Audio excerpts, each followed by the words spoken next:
If you're like me, chances are there's never a moment where there isn't a thought running in your mind. Sometimes they're meaningless, sometimes they're thinking about what's on my checklist, and other times, which at these past few years, most of the time have been these thoughts that run through my mind that are deep questions about myself and where I am and at the spaces that I am in, want to be, or need to be in. So, the first one that's really been pressing on my mind is depression. Hey, I'm Adrienne Mullins. I'm an author, I'm a producer, I'm a creator, I'm a little bit of everything, and this is the thoughts in my head.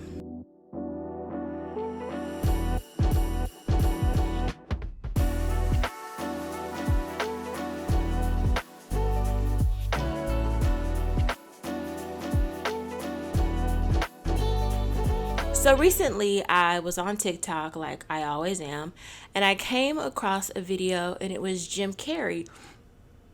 And what caught my attention in the video is that he was talking about depression. And last year, January of 2021, I was diagnosed with major depressive disorder due to a suicide attempt.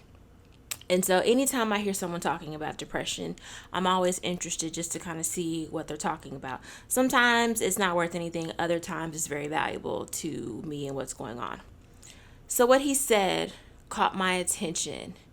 The first thing the video said is, depression is your body telling you F you. And then he said he had a spiritual friend that told him that depressed should be changed to deep rest. And essentially from both of those phrases, what he was saying is, in terms of like your body saying F you, is that your body is tired of pretending to be someone who you're not, like putting on this mask.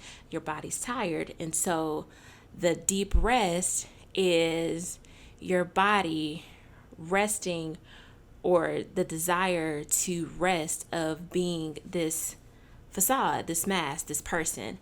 And the reason why it caught my attention so heavy is because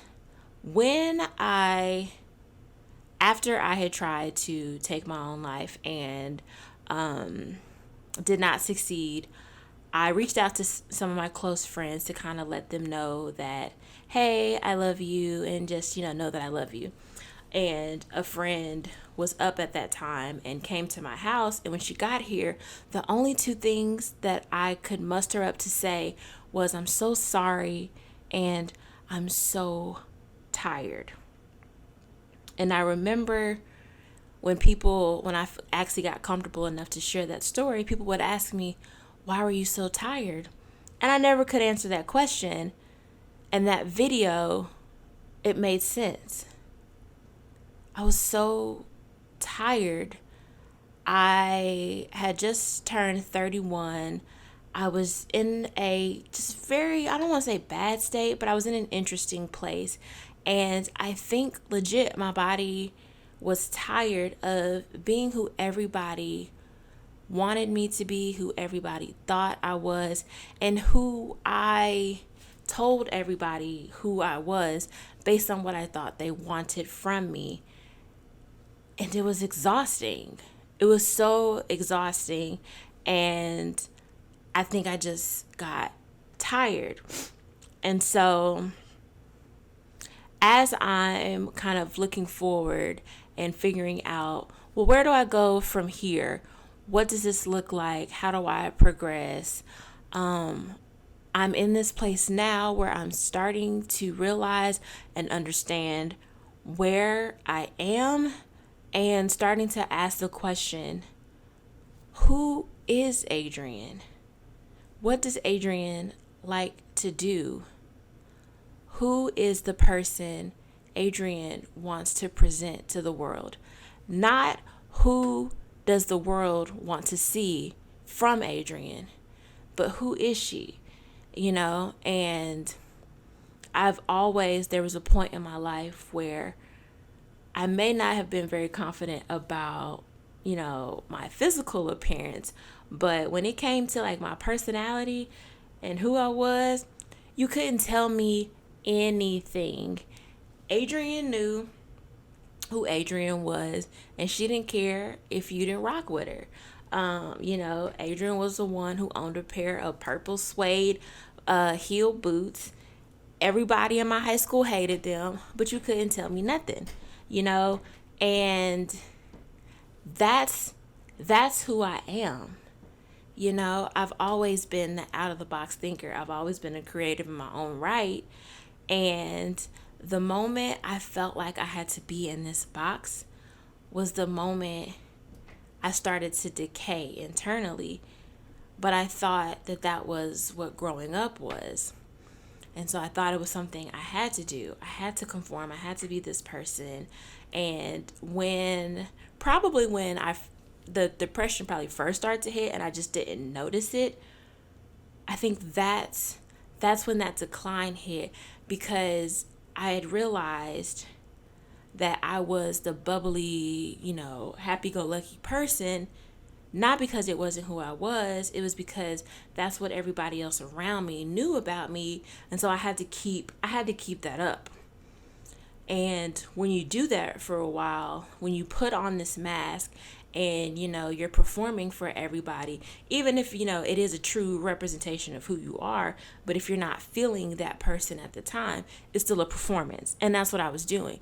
I was performing because I did not think people were interested in knowing that I was sad, knowing that I was hurting, knowing that I was tired. And for years, that's what I did. I just performed, and in a way, I thought if I performed like the person who I thought I was, that I would go back to being her. And in turn, it just made me feel worse and feel worse and feel worse and feel worse, to the point where I broke. I always referred to my suicide attempt and my depression as my brain broke. It broke. There was nothing else I could do. And there was such a relief when I said to myself out loud in my head, let's just call it quits. I think we're done here. In that moment, there was such a calm. And as I'm looking on it now and thinking about it, the reason why I was so calm is because what I was really saying to myself was, I'm tired of performing, in scene. I'm done. And I can lie and say that my depression's gone. I can lie and say I don't have, that I don't think of backup plans, that I don't have a contingency plan if I, change my mind and decide I've had a good run. But the difference is, number one, I know why I felt that way, and I know what I'm dealing with, and I know what hits me when it hits me. So now the question becomes, what am I going to do with it? And I'm interested to figure out just what it is I'm going to do with it. And, and these are the thoughts that have been running through my mind.